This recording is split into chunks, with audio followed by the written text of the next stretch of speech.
ইরাকে এক নাস্তিকের জন্ম হয়েছিল, মাজুসি নাস্তিক মুলহিদ। সে বলে বেড়াচ্ছিল আমি স্রষ্টায় বিশ্বাস করি না, কারণ স্রষ্টা দেখা যায় না। ইরাকের লোকেরা বলল আমাদের একজন ইমাম আছে, নাম নু'মান ইবনে সাবিত। কি নাম? নু'মান ইবনে সাবিত, যাকে আমরা ইমাম আল আযম আবু হানিফা বলেছি। সবাই বলল তুমি যে স্রষ্টারে খুঁজে পাও না, আমাদের ইমাম তোমারে স্রষ্টা দেখায়। সুবহানাল্লাহ বলেন। সে বলল ঠিক আছে, তাহলে তোমাদের ইমামরা আসতে বলো। কবে? সামনের জুমাবারে ঠিক ভর দুপুরে, দুপুর 2টার দিকে জুমার নামাজের পরে আমিও আসবো, তোমার ইমামও আসবে, ডিবেট হবে। দেখি আমি স্রষ্টার বিপক্ষে আর তোমাদের ইমাম স্রষ্টার পক্ষে, দেখি কে জিতে যায়। এই ডিবেট দেখার জন্য হাজার হাজার মানুষ এসেছে ইরাকের কুফা নগরীতে।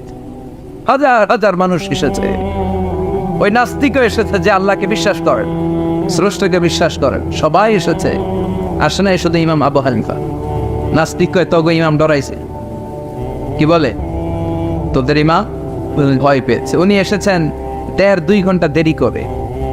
1.5 ঘন্টা দেরি করে যখন উনি আসলেন, নাস্তিক বলে আপনার সাথে কোনো কথা নাই, আপনার তো সময়ের জ্ঞানই নাই, আপনার সাথে কিসের আলাপ? ইমাম আবু হানিফা বললেন ইনদি উযর, আমার ওজর আছে। কি ওজর?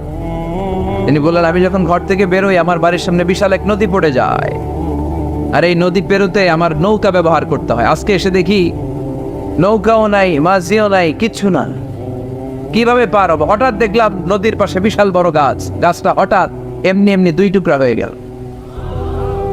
গাছ থেকে বিশাল কাঠের তক্তা বের হয়ে গেল। তক্তাগুলো অটোমেটিক্যালি জোড়া লেগে নৌকা হয়ে গেল। এই নৌকা মাঝি ছাড়া সা করে আমার সামনে চলে এলো।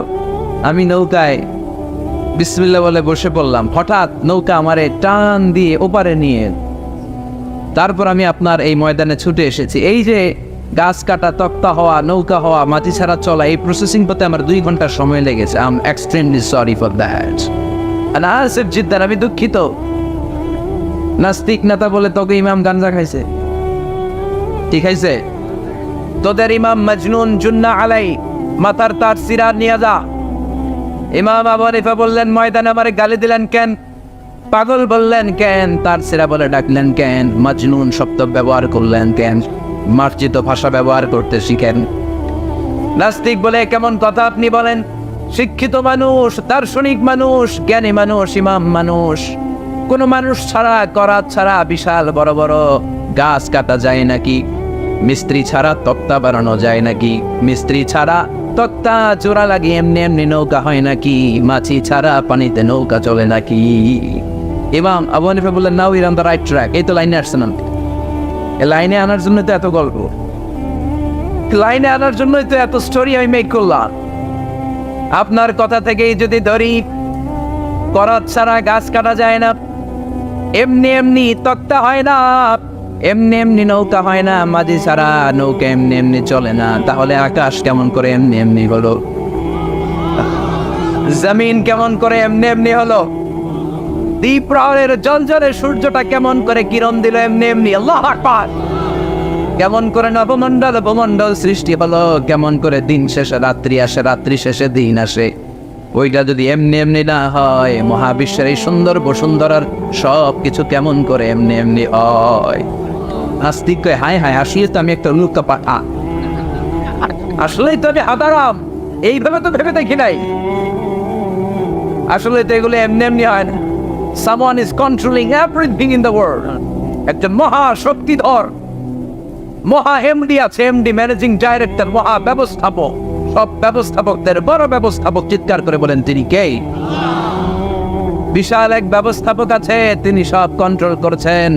এতদিন পর্যন্ত আমি বুঝতে পারি নাই, আমারে মাফ করিয়ে দেন আর পড়িয়ে দেন লা ইলাহা ইল্লাল্লাহু মুহাম্মাদুর রাসূলুল্লাহ সাল্লাল্লাহু আলাইহি সাইয়েদনা ইমাম আবু হানিফার হাতে হাত রেখে শাহাদা বাক্য পাঠ করেছে। সুবহানাল্লাহ পড়ে। ঝিনুকের ভেতর লুকিয়ে থাকে যেমন মদি, ঝিনুকের ভেতর লুকিয়ে থাকে যেমন মদি, কালমা শাহাদাতে আছে আল্লাহর জ্যোতি, কালমা শাহাদাতে আছে আল্লাহর জ্যোতি। সুবহানাল্লাহ। এই জ্যোতি যার হৃদয়ে একবার টাচ করে তার জন্য জান্নাতকে খুলে দেয় কে? এজন্য এই সূরা পড়লে নাস্তিকরা নাস্তিক থাকবে না। নাস্তিকদের জন্য এখানে আল্লাহ মেডিসিন দিয়েছেন, কিছু ডোজ দিয়েছেন। আলহামদুলিল্লাহ পড়ে। এই সূরা থেকে আমরা কিছু সময় কথা শুনতে রাজি আছেন তো? সূরার নাম চিল্লায় বলেন কি না? মুলক। মুলক মানে কি? মুলক মানে রাজত্ব, মুলক মানে ক্ষমতা, মুলক মানে পাওয়ার, মুলক মানে কিংডম, মুলক মানে সভরেনিটি। সুবহানাল্লাহ পড়ে। রব্বুল আলামিন বলেন তাবারাকাল্লাযী বিয়াদিহিল মুলকু ওয়া হুয়া আলা কুল্লি শাইইন কাদির। সুবহান সেই সত্তা যার হাতে ক্ষমতা আর তিনি সব বিষয়ে ক্ষমতাশীল। সুবহান। তাবারাকাল্লাযী বিয়াদিহিল মুলক, মহামহিম সে সত্তা, সুবহান সে সত্তা, বিয়াদিহিল মুলকু যার হাতে ক্ষমতা। ক্ষমতা কার হাতে? আল্লাহ। চিৎকার করে বলতে হবে কার হাতে? আল্লাহ। নাকি আমাদের হাতে? না সরকারের হাতে, পুলিশের হাতে, র্যাবের হাতে, মাশরাফির হাতে, হিরো আলমের হাতে? ক্ষমতা কার হাতে? ক্ষমতা শুধুমাত্র একজনের হাতে। চিল্লায় বলেন তিনি কে? আল্লাহ। আল্লাহর হাতে ক্ষমতা, আর তিনি হচ্ছেন সকল ক্ষমতার উৎস, centre of the all powers. সব ক্ষমতার উৎস কে? নাকি জনগণ? আমরা কিন্তু এটাই শিখি, এদেশে আমাদেরকে রাষ্ট্রীয়ভাবে শিখানো হয় এটা রাষ্ট্রীয় কুপুরি। সকল ক্ষমতার উৎস জনগণ নয়, সকল ক্ষমতার উৎস কে? উনি ক্ষমতার উৎস, তিনি ক্ষমতাশীল, মহা ক্ষমতাধর, তার ক্ষমতার সাথে কারো তুলনা হয় না। আমাদের কি ক্ষমতা আছে? কথা বলে। বল্লা পোকা কেমন খাইছেন? হ্যাঁ, মৌমাছি কামড়াইছে, মৌমাছি কামড়াইলে চিল্লাচিল্লি শুরু করে। তো কি ক্ষমতা আছে আপনার?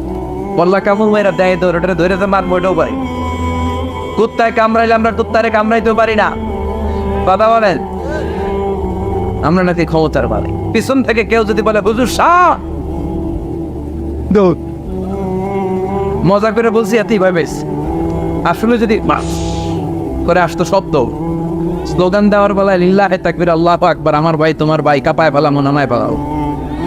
কথা বলেন। আর যদি পেছন থেকে কেউ আওয়াজ করে বলে শাহ, দৌড়। আপনারা কি দৌড় দিবেন? আমরা দিতে দৌড় দিন। কথা কর। চাচা আপনরা জীবন বাঁচানোর জন্য ভয়ে পাগল। সাপ লাগবে না, বাবা ভেঙছিলেন মাইথার দিয়ে নাই বোধ হয়। আছে আছে। কি করে? খালি লাফায়। 10টা বাবা ব্যাং যদি ছেড়ে দেওয়া হয় স্টেজে 2টা আর বাকি 8টা এদিকে, বাবা ব্যাং আর কি লাভ দিন? এর সে লাফালাফি শুরু করবো আমরা। কথা বলে। আর আমরা দাবি করি আমরা ক্ষমতার উৎস। কোনো ক্ষমতা নাই। একবার ডায়রিয়া হলে 3বার টয়লেটে গেলে আর চেহারার দিকে তাকানো যায় না। কারে মাফ করে দে, আই মরে যাইও, আই হাইতান না, আছে না নাই?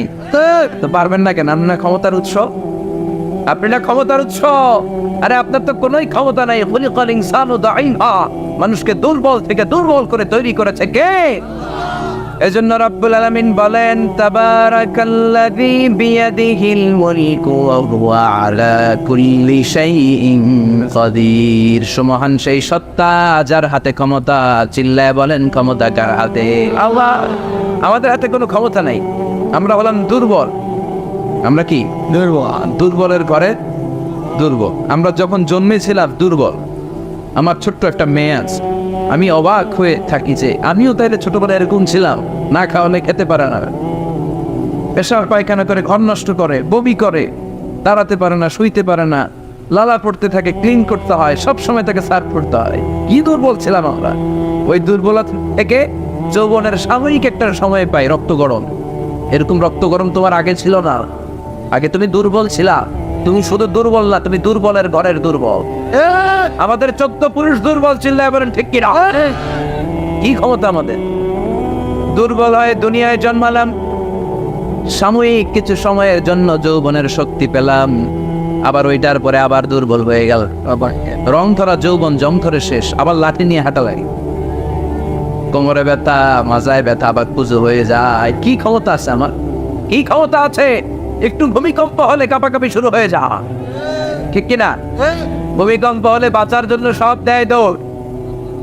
টেলিভিশনের কিছু লাইভ প্রোগ্রাম দেখলাম, উপস্থাপক দৌড়, অতিথিও দৌড়। দেখেন নাই? লাইভ ব্রডকাস্টিং হচ্ছিল, সরাসরি সম্প্রচার। যখন দেখা যাচ্ছে চেয়ার কাঁপতেছে, উপস্থাপক দৌড়, আর মেহমানরা বসে আছে মাইক নিয়ে, কিছুক্ষণ পরে আরো কাঁপাকাঁপি বেড়ে গেল, মেহমানও দৌড়। কথা কর, 20 তলা 30 তলা দামি দামি বিল্ডিং গুলোর ফ্ল্যাটের ভেতরে যারা থাকে, তুফান শুরু হলে দেয় দৌড়। কথা কন, ভাড়াটিয়ারা দৌড়ায়, বাড়িওয়ালারা দৌড়ায় না। নিজের বাড়ি তো এজন্য দৌড় দেয় না, নাকি ভূমিকম্প হইলে ভাড়াটিয়াও দৌড়, বাড়িওয়ালাও দৌড়, সবাই। পুলিশের প্রধানও দৌড় দেয়, বাস্তবে তো র্যাবের প্রধানও দৌড় দেয়, প্রেসিডেন্টও দৌড় দেয়, শুধু প্রধানমন্ত্রী দৌড় দেয় না। দেয়, আমি কই নাই, কিন্তু আপনারা কইছেন। দোষ আপনাদের, আমার কোনো দোষ নাই। আমি প্রধানমন্ত্রীর কিছু বলি নাই। চাচা আপন প্রাণ বাঁচা, রাতে ভূমিকম্প হলে দৌড় দিতে হয়, চিল্লায় বলেন ঠিক কিনা। 2004 সালে বরিশালে প্রথমে গেলাম বাসে, ফিরে আসতেছি লঞ্চে, নদীর মাঝখানে তুফান, জাহাজ ডুবে যাবে। ওই দিন চিনলাম আল্লাহ কারে কয়, আল্লাহ কেসকো কাতে হে। ওই দিন লঞ্চের শুধু মুসলমানেরাই আল্লাহরে ডাকে নাই, হিন্দুরাও জিকির করছে কার। ওই দিন সবার মুখে একটা জিকির ছিল, লা ইলাহা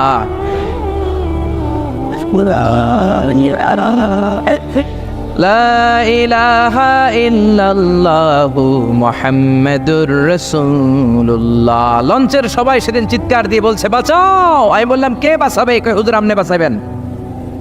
তো তাইলে আমারে বাঁচাইবো কে? কই হুজুর আপনারে বাঁচাইবো আল্লাহ। আসলে বিপদে পড়লে বোঝা যায় আমাদের কোনো ক্ষমতা নাই, ক্ষমতার মালিক হচ্ছেন একজন, তিনি কে? এজন্য রব্বুল আলামিন বলেন, কুলিল্লাহুম্মা মালিকাল মুলকি তুতিল মুলকা মান তাশাউ ওয়া তানজিউল মুলকা মিম্মান তাশা ওয়া তুইজ্জু মান তাশাউ ওয়া তুযিল্লু মান তাশাউ বিয়াদিকাল খায়র ইন্নাকা আলা কুল্লি শাইইন কাদির। ও আল্লাহ, আপনি ক্ষমতার মালিক। ক্ষমতার মালিক কে? আপনি যারে চান ক্ষমতার চেয়ারে বসান, আবার যারে চান ক্ষমতা থেকে নামিয়ে দেন। ফেরাউনকে মিশরের মসনদে বসালো কে? আবার সাগরের পানিতে সুবানি খাওয়াইলো কে?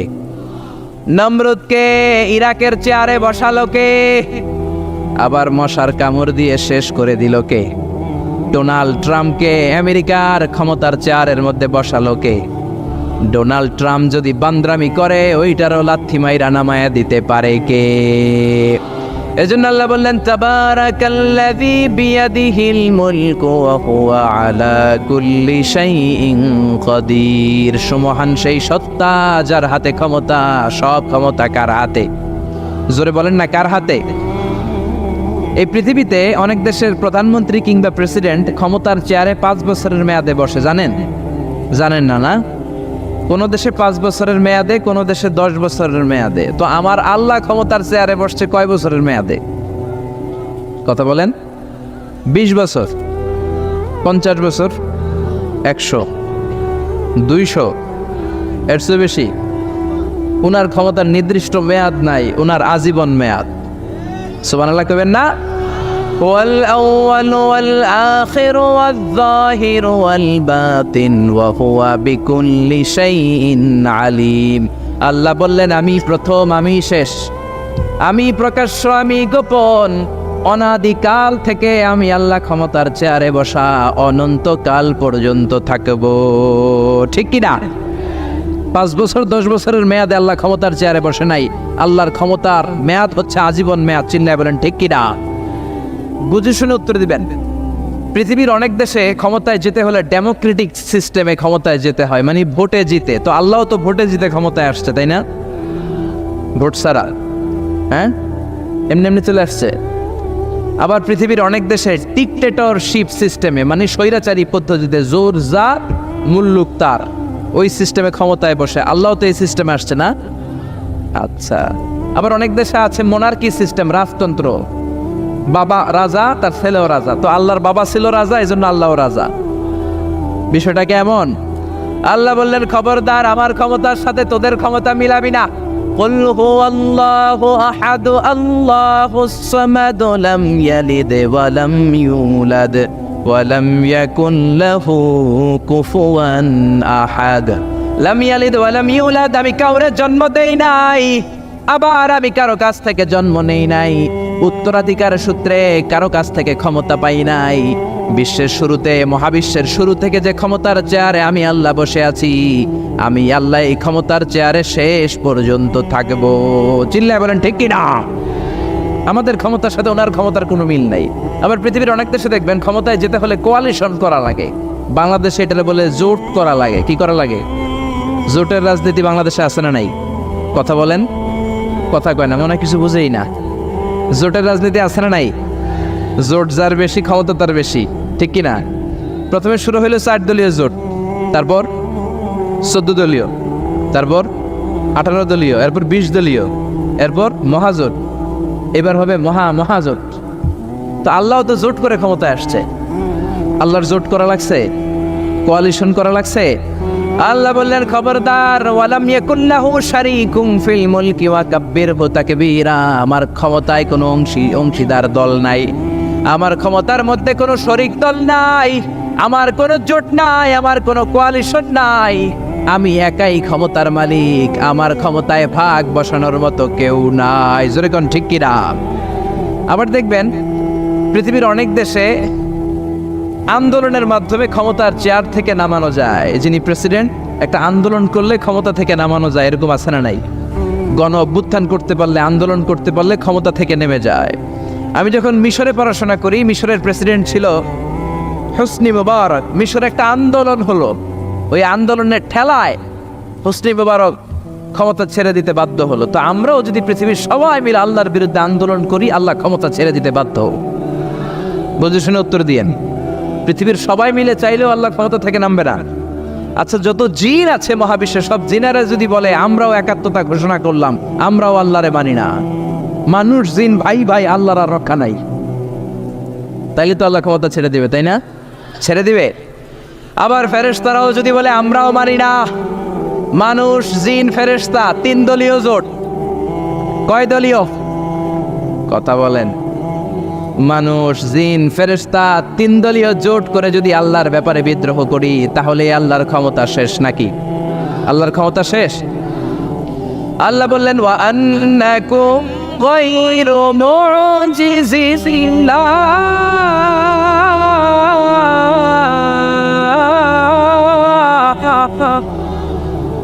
খবরদার, গোটা বিশ্বের সবাই মিলে যদি আমি আল্লাহরে পরাস্ত করতে চাও, গোটা বিশ্বের সবাই মিলে যদি আমি আল্লাহর ব্যাপারে বিদ্রোহ করো, আমি আল্লাহর বিরুদ্ধে যদি আন্দোলন সবাই মিলে তোমরা করো, আমার ক্ষমতার 1 আনাও তোরা কমাতে পারবি না। সুবহানাল্লাহ। তার মানে আমাদের ক্ষমতার সাথে আল্লাহর ক্ষমতার কোনো মিল নাই। চিল্লায় বলেন ঠিক কিনা? আবার বুঝে শুনে উত্তর দেন। অনেক দেশে দেখবেন রাজার বয়স এত হয়েছে, বয়সের ভারে নুজ্জ হয়ে 70-80-তে পৌঁছে গেছে, কয় আই আর হাইতান্ন, আমি অবসরে যাব, সেলফ রিটায়ারমেন্ট, স্বেচ্ছায় অবসরে যাব। এরকম হয় না? অনেক রাজা, সুলতান, প্রেসিডেন্ট স্বেচ্ছায় অবসরে চলে যায়। তো আল্লাহরও তো অনেক বয়স হয়েছে, এখন আল্লাহর অবসরে যাওয়ার সময় এসেছে। বয়স হয় নাই, এত বছর উনি ক্ষমতা চালায়, এখনো বয়স হয় নাই। উনি ক্লান্ত হয় না? উনার ঘুমে ধরে না? আল্লাহ বললেন খবরদার, লা তাখুযুহু সিনাতু ওয়ালা নাওম। আমার ঘুম নাই, আমার কোনো নিদ্রা নাই, আমার কোনো তন্দ্রা নাই, আমার কোনো ঝিমুনি নাই। ওয়ালা ইয়াউদুহু হিফযুহুমা ওয়া হুয়াল আলিয়ুল আযীম। এই পুরো মহাবিশ্বটা পরিচালনা করতে যে আমি আল্লাহ ক্লান্ত হই না, আমি আল্লাহর তন্দ্রা আসে না, আমি আল্লাহর ঝিমুনি আসে না, আমি আল্লাহর ঘুম আসে না। আমি আল্লাহ একাই মহাবিশ্বের সব ক্ষমতার মালিক, ঠিক কি না?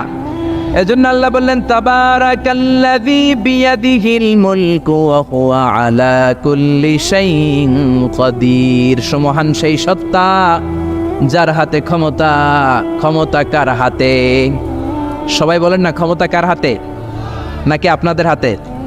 আর কোনোদিন বলবেন জনগণ সকল ক্ষমতার উৎস? আর কোনোদিন বলবেন সকল ক্ষমতার উৎস হচ্ছে একজন, তিনি কে? আওয়াজ করে বলতে হবে, তিনি কে? আমরা বললাম আল্লাহ, বুঝলাম আপনি ক্ষমতার মালিক, আর কিসের মালিক বলেন? আল্লাহ বললেন আল্লাযী খালাকাল মাউতা ওয়াল হায়াতা লিয়াবলুয়াকুম আইয়ুকুম আহসানু আমালা ওয়া হুয়াল আজিজুল গফুর। আমি শুধু ক্ষমতারই মালিক নই, আমি এমন আল্লাহ, যে আল্লাহ জীবন তৈরি করলাম, যে আল্লাহ মরণ তৈরি করলাম। আমি জীবনেরও মালিক, মরণেরও মালিক। আমাদেরকে জীবন দিয়েছে কে? মরণ দিয়েছে কে? আমাদের প্রাণ ভিক্ষা দিতে পারে কে? নাকি আপনাদের রাষ্ট্রপতি? আপনাকে রাষ্ট্রপতি তো নাকি প্রাণ ভিক্ষা দেয়, দেয় না? আরে রাষ্ট্রপতিরও তো প্রাণ ভিক্ষা দিবে আল্লাহ। চিল্লায় বলেন ঠিক কিনা? আল্লাহ বললেন, আমি এমন আল্লাহ, আল্লাযী খালাকাল মাউতা ওয়াল হায়াতা লিয়াবলুয়াকুম আইয়ুকুম আহসানু আমালা। তোমরা কে কেমন আমল করো এটা দেখার জন্য আমি জীবন বানালাম, মরণ বানালাম, আর জীবন মরণের মাঝখানে তৈরি করলাম রূহ। রূহ তৈরি করলাম। কি তৈরি করলাম? রূহ মানুষ তৈরি করতে পারে না, রূহ তৈরি করতে পারে একজন। তিনি কে? মানুষ কম্পিউটার তৈরি করতে পারে, প্লেন বানাতে পারে, রকেট বানাতে পারে, রোবট বানাতে পারে, সুফিয়া খালারে বানাতে পারে, কিন্তু রুহু বানাতে পারে না। সুফিয়া খালারে চিনেন? আপনারাও চিনেন? আহা, মেয়েদের মতো লিপস্টিক দেয়া হয়েছে ওর ঠোঁটে, মেয়ের আকৃতি দেয়া হয়েছে, অবয়ব দেয়া হয়েছে। সুফিয়া রোবটটাকে দেখে আমার প্রতিবন্ধী মনে হলো। এমনে তাকায়, এমনে করে, এমনে করে, এমনে করে, আর ভেতরে সফটওয়্যারে সব সেট করে দেয়া, যেটা রিমোট কন্ট্রোলে চাপে ওই অনুযায়ী বলে। চিল্লায় বলেন ঠিক কিনা? যারা এই সুফিয়াকে বানিয়েছে, কিয়ামতের দিন আল্লাহ বলবে, এই সুফিয়ার ভেতরে রুহু দে, এই সুফিয়ার ভেতরে রুহু দে। যারা এই সুফিয়া নিয়ে পৃষ্ঠপোষকতা করেছে, বিদেশ থেকে দেশে এনেছে, সবাইকেই আল্লাহর সেদিন বিচারের ট্রাইব্যুনালের, সুপ্রিম কোর্টের কারাগারে কাঠগড়ায় আসামি হয়ে দাঁড়াতে হবে। চিল্লায় বলেন ঠিক কিনা? এজন্য আল্লাহ ডেকে বললেন, গোলাম, আমি জীবন বানালাম, মরণ বানালাম, জীবন মরণের মাঝখানে বানালাম রুহু। এই রুহু থাকলে তুমি জিন্দা, রুহুটা না থাকলে তুমি হয়ে যাও মুর্দা। এই যে মিজানুর রহমান আজারি কথা বলতেছে, হাসে, হাত নাড়ে, কথা বলে, কারণ রুহু আছে। এই রুহুটা বের হয়ে গেলে লাশ হয়ে পড়ে যেতে হবে। চিল্লায় বলেন ঠিক কিনা? মক্কার কাফিরেরা বলল, আব্দুল্লাহর বেটা মুহাম্মদ, রুহু কাকে বলে আমাদের বলো। রুহু দেখতে কেমন? কেমন করে দেহের মধ্যে রুহু ঢুকে, কেমন করে রুহুটা দেহ থেকে উড়াল দেয়। এই রুহুর ব্যাপারে তথ্য দিতে পারলে কালিমা পড়ে সবাই মুসলমান হয়ে যাব। আপনারা রুহু দেখছেন কেউ? আপনার দাদা যে মারা গেল, বাবা যে মারা গেল, রুহুটা যে উড়াল দিল, দেখছেন? কালার কেমন? সাইজ কতটুকু? ওজন কতটুকু? দেখতে কেমন? আমরা কেউ রুহু দেখেছি? চিল্লায় বলেন দেখেছি? বিশ্বনবীরে বলা হলো, আব্দুল্লাহর বেটা মুহাম্মদ, রুহু কারে বলে? যদি বলতে পারো কালিমা পড়বো। বিশ্বনবী বলতে পারে না, কারণ বিশ্বনবী মন গড়া কোনো কথা বলেন না। আকাশ থেকে গ্রিন সিগন্যাল আসলে তবেই বলেন, ঠিক কিনা? বিশ্বনবী আল্লাহ তাআলার পক্ষ থেকে গ্রিন সিগন্যাল পাওয়ার জন্য উপরে তাকিয়ে রইলেন। আয়াত নাজিল হয়ে গেল, ইয়াসআলুনাকা আনির রূহি কুলির রূহু মিন আমরি রাব্বি ওয়া মা উতীতুম মিনাল ইলমি ইল্লা কালিলা। ও নবী, লোকেরা আপনারা জিজ্ঞেস করে রূহ কাকে বলে? মা হুয়া রূহ, হোয়াট ইজ দ্য স্পিরিট? আপনি বলে দেন, রূহ হলো আল্লাহর পক্ষ থেকে স্পেশাল অর্ডার। আল্লাহর অর্ডারে এই রূহটা দেহের মধ্যে ঢোকে, আবার আল্লাহর অর্ডারে রূহ বের হয়ে যায়। আল্লাহু আকবার। এই রূহটা মানুষের দেহে ঢুকে কার অর্ডারে? আবার বের হয়ে যাবে কার অর্ডারে? পৃথিবীর যত বিজ্ঞানীরা আছে সবাই মিলেও কি একটা রূহ বানাতে পারবে? জোরে বলেন না, রূহ বানাতে পারবে? আল্লাহ চ্যালেঞ্জ করে বললেন, ওমা উতীতুম মিনাল ইলমি ইল্লা কালিলা। তোমাদেরকে একেবারে যত সামান্য কিঞ্চিত জ্ঞান দিয়ে আমি তৈরি করেছি, তোমাদের এই লিমিটেড জ্ঞান দিয়ে রূহ বানানো যাবে? ইউনাইটেড স্টেটস অফ আমেরিকা একজন মেডিকেল সায়েন্টিস্ট এই চ্যালেঞ্জ গ্রহণ করলো। সে চ্যালেঞ্জ গ্রহণ করে বলল, আমি রুহু বের করে ছাড়বে। কি বের করব? রুহু। আমেরিকার ওই মেডিকেল সায়েন্টিস্ট সে চ্যালেঞ্জ করে বলল, আমি রুহু বানাবো। কি বানাবো? উত্তর দিতে হবে কিন্তু। কি বানাবো? রুহু বানাবো। কেমন করে রুহু বের হয় এটা আবিষ্কার করে আমি নোবেল প্রাইজ জিতবো, নোবেল লরেট হব। 7 বছর সে গবেষণা করলো মুমূর্ষু রোগীদের নিয়ে। মুমূর্ষু রোগী নিয়ে বসে থাকে, কখন রুহুটা বের হবে, রুহু ধরার জন্য বসে থাকে। কিন্তু 7 বছরে হাজার হাজার মুমূর্ষু রোগীর দেহ থেকে রুহু উড়াল দিয়েছে, কিন্তু রুহু ধরতে পারে নাই। সুবহানাল্লাহ কইবেন না? আচ্ছা, এইবার তার মাথায় একটা চিন্তা আসলো, না এই পন্থায় হাঁটলে তো হবে না, আমি একটা কাজ করি। বুলেট প্রুফের গ্লাস দিয়ে একটা ছোট্ট গ্লাসের রুম বানাই, ওই গ্লাসের ভেতরে মুমূর্ষু রোগী ঢুকাইয়া দিব। বুলেট প্রুফ চিনেন তো? মানে গুলি মারলেও গুলি ঢুকবে না। আমাদের মাননীয় প্রধানমন্ত্রী, রাষ্ট্রপতি মহোদয়, ওনারা যে গাড়িগুলো চালায় এগুলো কিন্তু বুলেট প্রুফ, জানেন? গুলি মারলে গুলি ঢুকে না।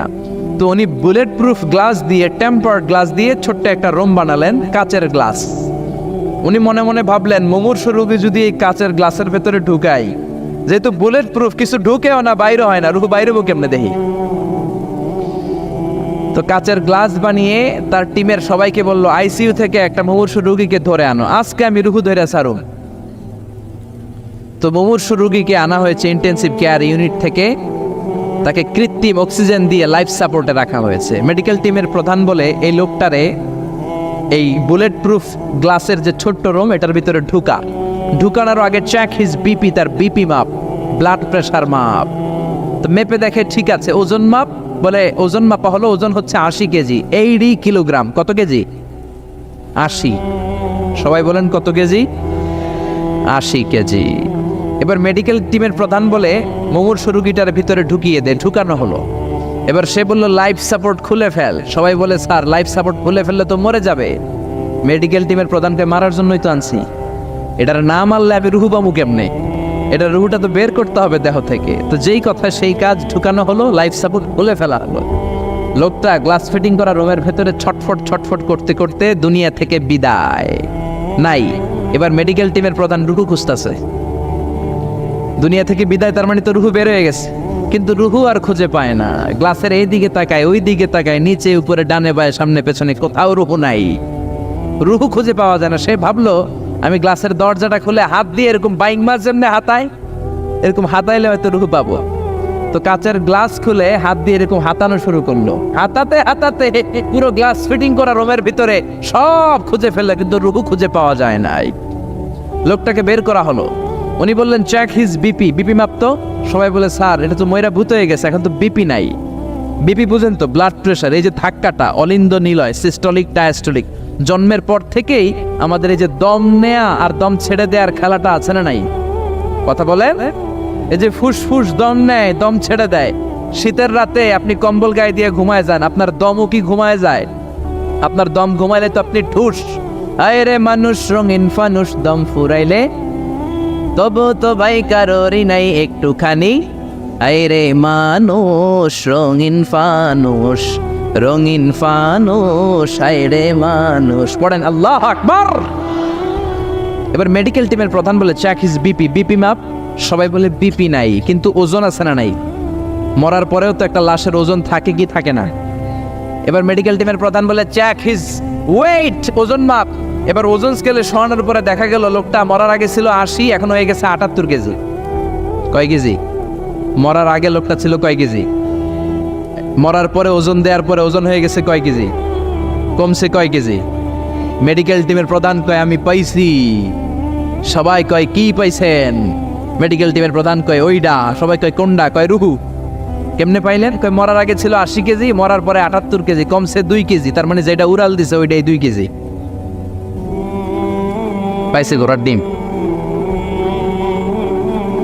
কিন্তু বিজ্ঞানীদের নিয়ম হচ্ছে, আপনি একটা রেজাল্ট দিয়েই ফাইনাল জাজমেন্ট দিতে পারবেন না, আপনার আরো কিছু নমুনা সংগ্রহ করতে হবে।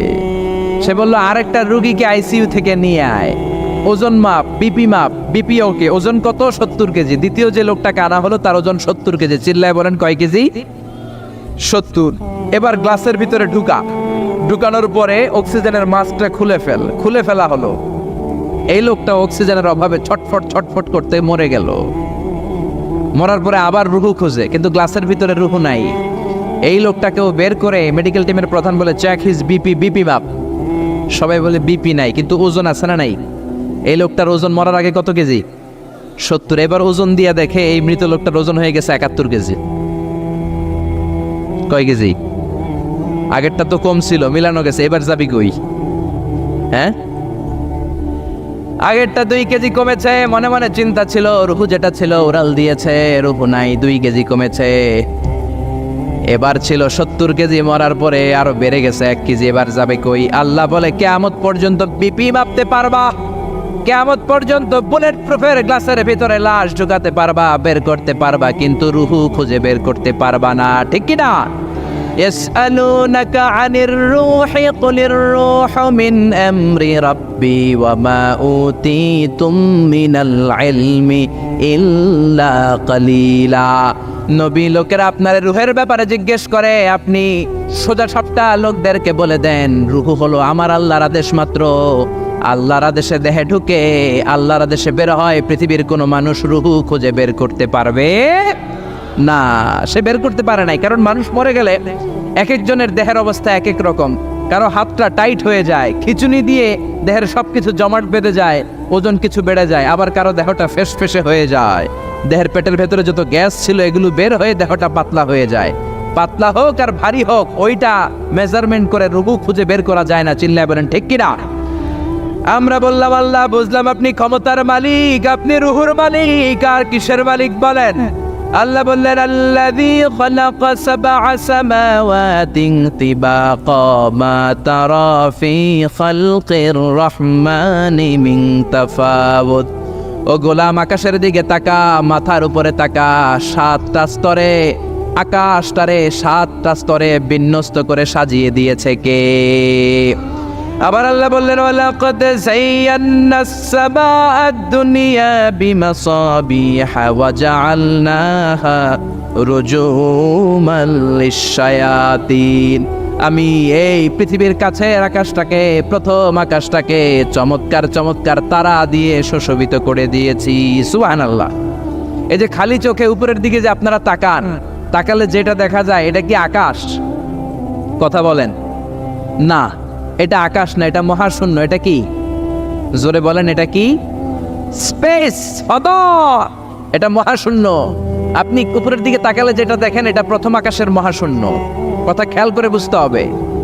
তার অনেক অনেক উপরে প্রথম আকাশ, তারপরে দ্বিতীয় আকাশের মহাশূন্য, তারপরে দ্বিতীয় আকাশ, তারপরে তৃতীয় আকাশের মহাশূন্য, তারপরে তৃতীয় আকাশ, তারপরে চতুর্থ আকাশের মহাশূন্য, তারপরে চতুর্থ আকাশ।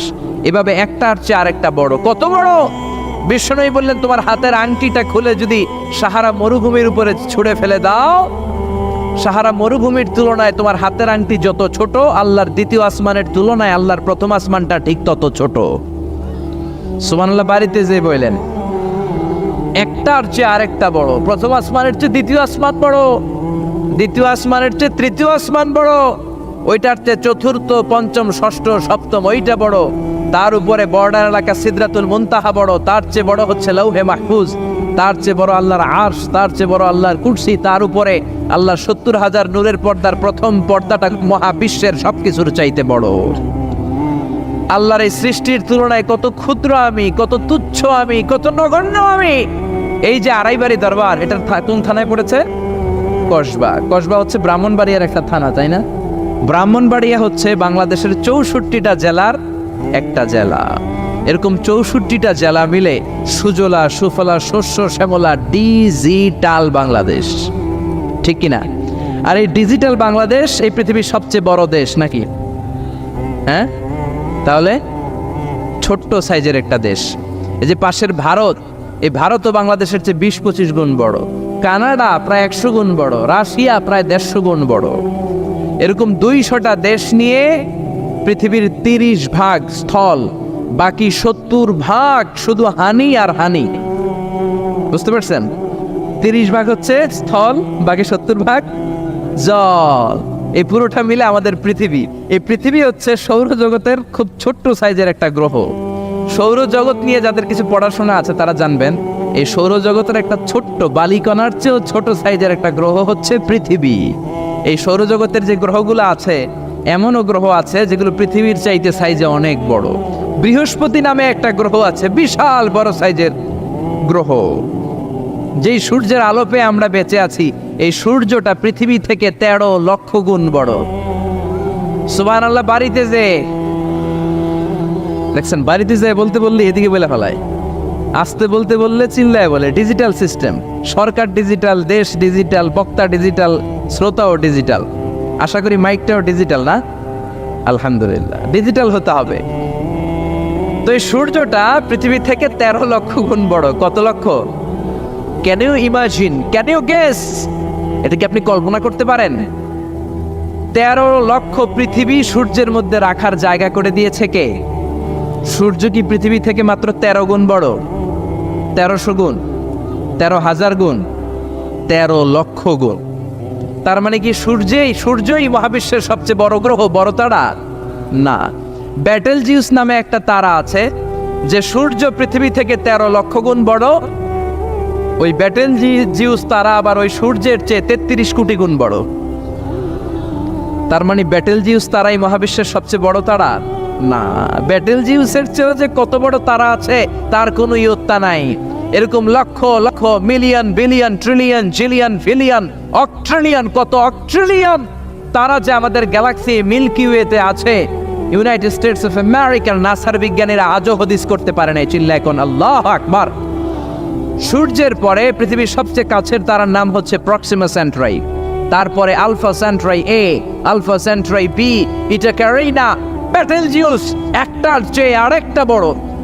আসেন এই শীতের রাতে আমরা সূর্যের পরে পৃথিবীর সবচেয়ে কাছের যেই তারা প্রক্সিমা সেন্ট্রাই, এই শীতকালের একটা পিকনিক করে আসি ওখান থেকে। প্রক্সিমা সেন্ট্রাইতে আমরা পিকনিক করতে যাবেন? ওখানে যদি আমরা শীতকালীন পিকনিক করতে যাই তাহলে আমাদের কত সময় লাগবে? ছোট্ট একটা আইডিয়া দেই তো। আমরা যে পিকনিকে যাব, যারা যারা হাত তোলেন, কিভাবে যাইবেন? গাড়িতে? কেন? প্লেনে? রকেটে?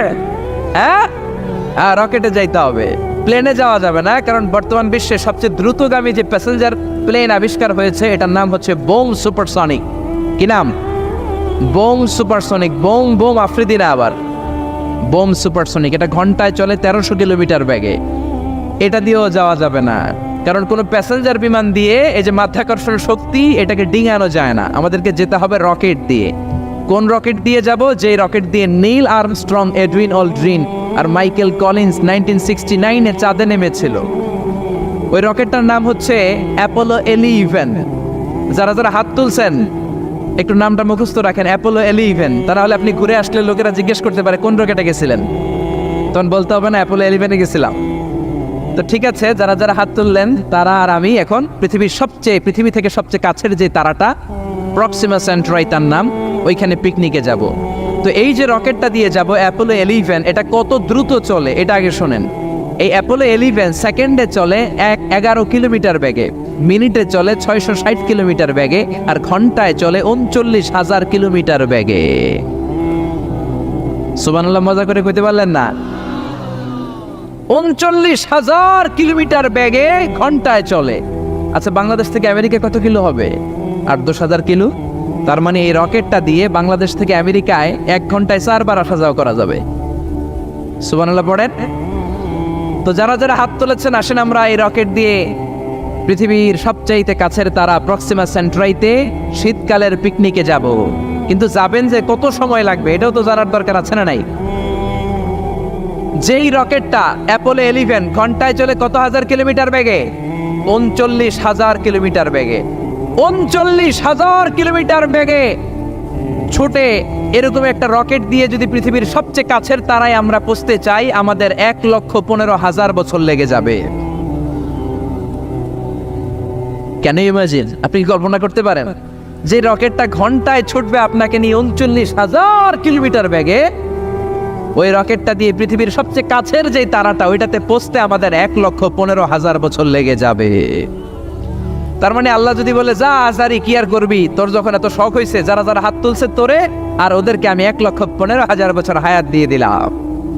তা আমরা যদি যাইতে শুরু করি, বাকি যারা হাত তোলা নাই এরা মরে ভূত হয়ে যাবে। শুধু এরা না, এদের নাতিপুতিও মরে শেষ, আমাদের নাতিপুতিও শেষ। সবাই মরতে মরতে মরতে মরতে 6,000 প্রজন্ম, 6,000 জেনারেশন যখন মরে ভূত হয়ে যাবে, তখন আমাদের ওই তারার মধ্যে নামার সময় হবে। সুবহানাল্লাহ কইবেন না? গ্রিক সভ্যতার সময়কালে গ্রিকদের একটা সভ্যতা আছে, নাম শুনছেন না? গ্রিক সভ্যতা, মিশরীয় সভ্যতা, মেসোপটেমিয়াম সভ্যতা, ইনকা সভ্যতা, মহেঞ্জোদারো সভ্যতা, চিচেন ইৎজা সভ্যতা। তো এই যে গ্রিক সভ্যতার সময়কালে কেউ যদি এই প্রক্সিমা সেন্ট্রাইতে এই রকেটটা দিয়ে যাওয়া শুরু করতো, তাহলে 2018 সালে তাদের পুরো সফরের মাত্র 4% কমপ্লিট হতো। 96% ট্যুর তখনও বাকি থেকে যেত। চিল্লায় পড়েন আল্লাহু আকবার। ওই আল্লাহ ডেকে বললেন, গোলাম ওয়ালাকাদ যায়্যানাস সামাআদ দুনিয়া বিমাসাবিহা ওয়া জাআলনাহা রুজুমান লিশ-শায়াতিন। এরকম বিশাল বিশাল তারকারাজি দিয়ে, তারা দিয়ে প্রথম আকাশটাকে আমি আল্লাহ সুশোভিত করে দিয়েছি। পড়েন সুবহানাল্লাহ। তো এরকম তারা কি মহাশূন্যে শুধু একটা আছে? কত হাজার আছে কেউ জানে না। চিল্লায় বলেন ঠিক কিনা?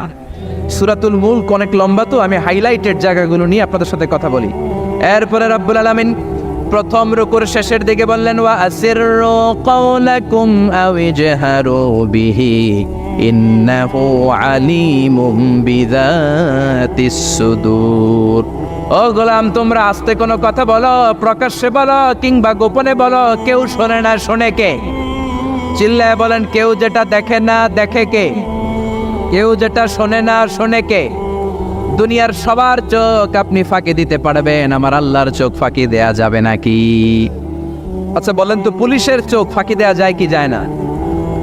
র্যাবের চোখ, বিমানবন্দরে কাস্টমস অফিসারের চোখ, দুর্নীতি দমন কমিশনের অফিসারের চোখ, পরীক্ষার হলে ম্যাজিস্ট্রেটের চোখ, কিন্তু আমার আল্লাহর চোখ ফাঁকি দেয়া যায়? আপনি রাত্রিবেলা দরজা বন্ধ করে জানলা আটকে দিয়ে বাতি বন্ধ করে পাপ করেছেন, অন্যায় করেছেন, কেউ দেখে নাই, দেখেছে কে?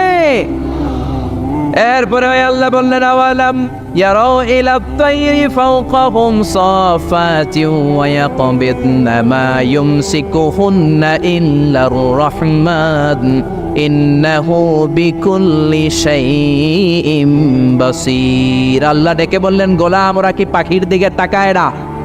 আওয়ালাম ইয়ারাউ ইলাত তায়র, ওরা কি পাখির দিকে নজর করে না?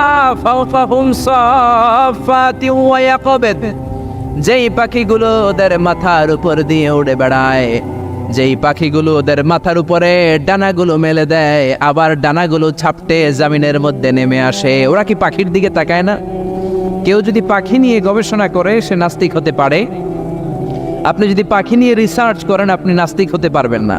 এজন্য আল্লাহ তাআলা পবিত্র আল কোরআন আল কারীমের অনেক জায়গায় পাখির কথা বললেন, পাখি দিয়ে আল্লাহ দৃষ্টান্ত দিলেন। সুলাইমান আলাইহিস সালামকে আল্লাহ তাআলা একটা স্পেশাল পাখি দিলেন, ওটার নাম হচ্ছে হুদহুদ। 1000 মিটার উপর থেকেও তার এই পাখির চোখে মেগাপিক্সেল এত বেশি ছিল, জমিনের দিকে নজর করেই জমিনের কত ফুট নিচে মিষ্টি পানি আছে এই পানির সন্ধান সে সুলাইমান নবীকে দিয়ে দিত। সুবহানাল্লাহ পড়েন। কত কিসিমের, কত ধরনের, কত রং বেরঙের পাখি যে আল্লাহ পৃথিবীতে বানিয়েছেন তার কোনো ইয়ত্তা নেই। হামিং বার্ড নামে একটা পাখি আছে, নর্থ আমেরিকাতে পাওয়া যায়, পৃথিবীর সবচেয়ে ছোট্ট সাইজের পাখি।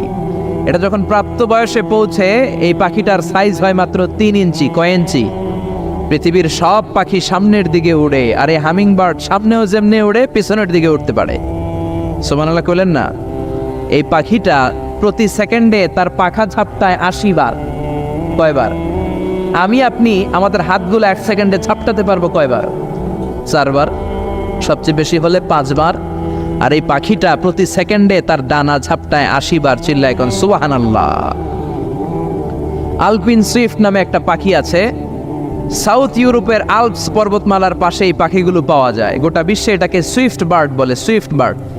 এই সুইফট বার্ড একবার শূন্যে উড়াল দেওয়া শুরু করলে 8 মাস উড়ন্ত অবস্থায় থাকতে পারে। আবার কোনো প্রয়োজনে পৃথিবীতে নেমে আসে, আবার উড়াল দিলে আবার 8 মাস, আবার নেমে আসে, আবার উড়াল দিলে আবার 8 মাস। সুবহানাল্লাহ পড়েন। হোমা বার্ড নামে একটা পাখি আছে, যে পাখিটা উড়ন্ত অবস্থায় ডিম পেড়ে দেয়, আর ওই ডিম জমিনে পড়ার আগেই উড়ন্ত অবস্থায় শূন্যে থাকতে ওই ডিম ফুটে বাচ্চা বেরোয়, ওই বাচ্চাও আবার শূন্যে উঠতে শুরু করে দেয়। এজন্য রব্বুল আলামিন বলেন, আওয়ালাম ইয়ারাউ ইলাত তায়রি ফাওকাহুম সাফাতিন ওয়া ইয়াকবিদ মা ইউমসিকুহুন্না ইল্লার রাহমান ইন্নাহু বিকুল্লি শাইইন বাসীর। নাস্তিকগুলো কি পাখির দিকে নজর করে তাকায় না? কেমন করে তাদের উপর দিয়ে পাখাগুলো মেলে দিয়ে তারা উড়ে বেড়ায়।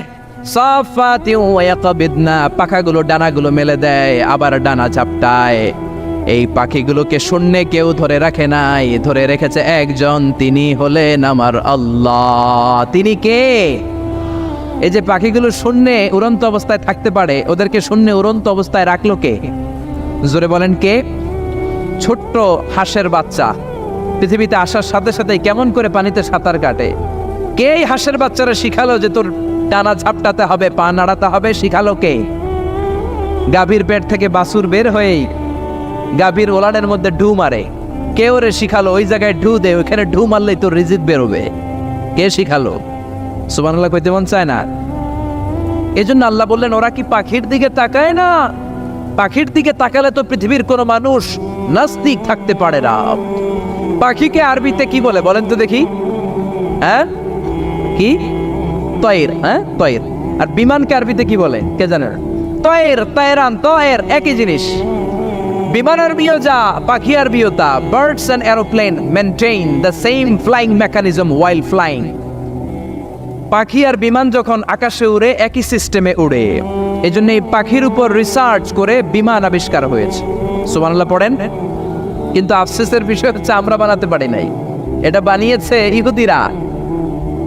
উইলভার রাইট অর উইল রাইট দুই ভাই মিলে বিমান বানিয়েছে 1903 সালে। ইউনাইটেড স্টেটস অফ আমেরিকার নাগরিক এই দুই ভাই মিলে তারা বিমান বানিয়ে ফেললো। আমরা বানাতে পারি নাই। আমরা আছি মদ আর নারী নিয়ে, আমরা আছি হিন্দি সিনেমা নিয়ে, আমরা আছি মারামারি নিয়ে, আমরা আছি কাফের ফতুয়া দেয়া নিয়ে, আমরা আছি তর্কাতর্কি নিয়ে, জি বাংলা নিয়ে, স্টার জলসা নিয়ে, কিরণমালা নিয়ে। চিল্লায় বলেন ঠিক কিনা? স্টার জলসা হায়ারে জিহি বাংলা, নষ্ট করলো হয়ে আমার সোনার বাংলা। স্টার জলসা হায়ারে জিহি বাংলা, নষ্ট করলো হয়ে আমার সোনার বাংলা। ঠিক কিনা? কেমন করে পরকিয়া করতে হবে, শাশুড়ি বউয়ের মধ্যে কেমন করে কুটনামি লাগাতে হবে, এগুলো ট্রেনিং জি বাংলা, স্টার জলসা, হিন্দি সিনেমার ভেতরে আছে না নাই? আমরা এগুলো নিয়ে ব্যস্ত, কাফের ফতুয়া দিয়ে নিয়ে ব্যস্ত। কথায় কথায় আমাদের মুখ দিয়ে বেরোয় তুই কাফের, তুই 3 কারণে কাফের, তুই 5 কারণে কাফের, তুই 6 কারণে কাফের। এই কাফের মরলে এই কাফেরকে যেখানে কবর দেয়া হবে ওই কবরের উপর যে ঘাস উঠবে, ওই ঘাস যে গাভী খাবে, ওই গাভীর দুধ যে খাবে ওইটাও কাফের। এরকম ফতোয়া আছে না নাই? তো আমরা এই ফতোয়াবাজি নিয়ে ব্যস্ত। উইলভার রাইট আর অরভিল রাইট কোরআনের এই আয়াতের উপর রিসার্চ করে, গবেষণা করে এরা দুইজন বিমান বানিয়ে ফেললেন। এই দুই ভাই পাহাড়ের মধ্যে শুয়ে কত পাখি যে দেখেছে, কত পাখির ছবি যে এঁকেছে, কত পাখির মোশন অ্যান্ড মুভমেন্ট নিয়ে তারা গবেষণা করেছে। করতে করতে করতে এই দুই ভাই বিমান বানিয়ে ফেলেছে। তবে এখনকার মতো এত উন্নত বিমান নয়, ছোট্টখাট্ট বিমান, একটু উড়ে আবার ধপাস করে জমিনে পড়ে, একটু উড়ে আবার ধপাস করে জমিনে পড়ে। সর্বপ্রথম ফ্রান্সের এক শহর থেকে আরেক শহরে পৃথিবীর প্রথম প্যাসেঞ্জার বিমান এক শহর থেকে আরেক শহরে ল্যান্ড করেছে। এই তো মানুষের স্বপ্ন বাস্তবায়িত হয়ে গিয়েছে। এতদিন মানুষ শুধু দেখতো হায় রে পাখি উড়ে, আমরা উঠতে পারি না। এখন পাখির চেয়েও আরো দ্রুত বেগে আমরা উড়ি। ঠিক কিনা? এই যে আপনারা হজে যান, কিভাবে যান? প্লেনে যান। প্লেনে যান তো বুঝলাম, উড়ে উড়ে যান না? পাখি আর কত দ্রুত উড়ে, পাখির চেয়েও দ্রুত বেগে আমরা উঠতে পারি। চিল্লায় বলেন ঠিক কিনা? এই বিমান আবিষ্কার হওয়ার আগ পর্যন্ত পৃথিবীর সব দেশের ছিল শুধু সেনাবাহিনী আর নৌবাহিনী। বিমান আবিষ্কারের পর শুরু হয়ে গেল বিমান বাহিনী। এখন সব স্বাধীন দেশের বিমান বাহিনী আছে না নাই? Air force, military. এখন মানুষ ড্রোন হামলা করে, মিসাইল হামলা করে, ব্যালিস্টিক ক্ষেপণাস্ত্র দিয়ে হামলা করে। United states of America little boy and fat man নামে 2টা পারমাণবিক বোমা দিয়ে জাপানের হিরোশিমা নাগাসাকিকে ধ্বংস করে মেসাকার করে দিয়েছে। এমনভাবে ধ্বংস করেছে, তারপরে কয়েক প্রজন্ম যারাই জন্ম নিত জাপানের হিরোশিমা নাগাসাকিতে বিকলাঙ্গ হয়ে জন্মাতো। হয় হাত নাই, নয় পা নাই, নয় চোখ নাই, নয় ঠ্যাং নাই। চিল্লায় বলেন ঠিক কিনা? এজন্য আল্লাহ বললেন গোলাম আওয়ালাম ইয়ারাউ ইলাত তায়রি ফাওকাহুম সাফাতিন ওয়া ইয়াকবিদ মা ইউমসিকুহুন্না ইল্লার রাহমান ইন্নাহু বিকুল্লি শাইইন বাসীর। এই পৃথিবীর স্বঘোষিত নাস্তিকগুলা কি পাখির দিকে নজর করে তাকায় না? পাখি নিয়ে কোনো নাস্তিক যদি গবেষণা করে, ওই নাস্তিক আর নাস্তিক থাকতে পারে না। ওরে নাস্তিক থেকে আস্তিক বানায়া দিবে কে? এরপর আল্লাহ বললেন আম্মান হাযাল্লাযী ইয়ারযুকুকুম ইন আমসাকা রিজকাহু বাল্লাজ্জু ফী উতুইন ওয়া নুফুর। আল্লাহ বললেন ও গোলাম, আমি আল্লাহ রিজিক দেই, আমি আল্লাহ যদি তোদের রিজিক বন্ধ করে দেই, কে আছে তোদের রিজিক দিতে পারে? রিজিক দেওয়ার মালিক কে? পৃথিবীতে যত খাবার আছে সব খাবারগুলো যদি নষ্ট হয়ে যায়, আমাদেরকে খাবার দিবে কে? ঘুম থেকে উঠে দেখলেন কোথাও কোনো খাবার নাই, বাজারে ফলমূল নাই, বিস্কুট নাই, আলু নাই, সিঙ্গারা নাই, কিচ্ছু নাই, ক্ষেতের মধ্যে কোনো ফসল নাই, গাছের মধ্যে ফুল ফল কিচ্ছু নাই। এরকম যখন অবস্থা হয়ে যাবে, আল্লাহ যদি রিজিকগুলো দেয়া বন্ধ করে দেয়, আপনাদেরকে রিজিক দিবে কে? খাদ্য দিবে কে? নাকি আপনাদের খাদ্যমন্ত্রী? আপনাদের খাদ্যমন্ত্রীও রিজিক দিতে পারবে না, প্রধানমন্ত্রী? জোরে বলেন। এজন্য আল্লাহ বললেন, ওমা মিন দাব্বাতিন ফিল আরদি ইল্লা আলাল্লাহি রিজকুহা। এই জমিনের মধ্যে যত ধরনের প্রাণী আছে, মাছ আছে, পশু আছে, সব প্রাণীগুলাকে, মানুষগুলাকে রিজিক দেয় কে?